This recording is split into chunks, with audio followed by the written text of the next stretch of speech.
Go yard. I got so much motherfucking design on right now. Dirty Town. Halo Sobat Cipikus, perkenalkan nama saya Oktavia Ramadhani dari Prodi PPKN Angkatan 2022 dengan NIM 223030204046. Di sini saya akan membahas tentang hak asasi manusia pada abad 21. Topik yang dibahas: pengertian HAM, jenis-jenis HAM, manfaat HAM, sejarah HAM abad 21, tujuan HAM, prinsip-prinsip HAM. Baik, kita akan masuk ke pengertian HAM. Hak asasi manusia pada abad ke-21 masih menjadi isu penting dalam masyarakat global. Meskipun banyak negara yang telah mengadopsi deklarasi hak asasi manusia, namun masih banyak pelanggaran yang terjadi seperti diskriminasi, kekerasan, dan pelecehan. Pada abad ke-21 penting bagi negara-negara untuk memastikan bahwa hak asasi manusia dihormati dan dilindungi baik oleh pemerintah maupun oleh individu dan organisasi. Sejarah hak asasi manusia pada abad ke-21 sedang berlangsung dan sulit untuk memberikan gambaran yang definitif karena banyak peristiwa dan perubahan yang terjadi. Namun ada beberapa peristiwa dan tren penting yang telah mempengaruhi perkembangan hak asasi manusia pada abad ke-21, di antaranya yang pertama, perkembangan teknologi informasi dan komunikasi telah membuka akses ke informasi dan memungkinkan komunikasi global yang lebih mudah. Yang kedua, konflik bersenjata, terorisme, dan kekerasan politik masih menjadi ancaman serius bagi hak asasi manusia di seluruh dunia. 4. HAM sangat penting untuk menjamin kesejahteraan dan kebangsaan individu. Beberapa manfaat HAM diantaranya adalah memberikan perlindungan hukum bagi individu dari tindakan yang merugikan seperti penangkapan sewenang-wenang, penyiksaan, dan diskriminasi.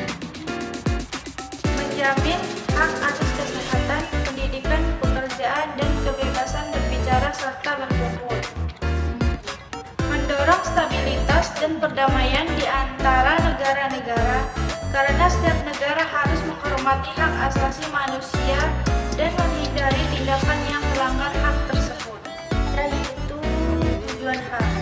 Tujuan HAM adalah untuk melindungi martabat dan kebebasan manusia.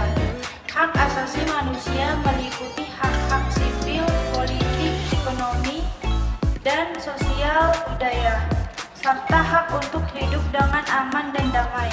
Tujuan lain dari HAM adalah untuk mendorong keadilan dan kesetaraan dalam masyarakat, serta mempromosikan perdamaian dan keamanan dunia.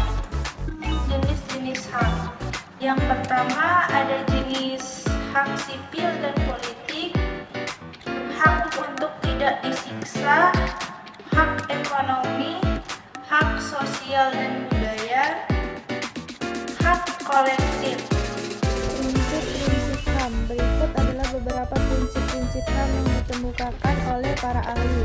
Universal, university, yaitu semua orang di seluruh belahan dunia, agama apapun, warga negara manapun, bahasa apapun, etnis manapun, tanpa memandang identitas politik dan antropologis apapun, dan terlepas dari status disabilitasnya, memiliki hak yang sama.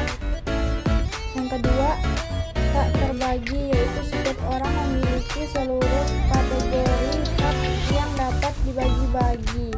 Yang ketiga, saling tergantung.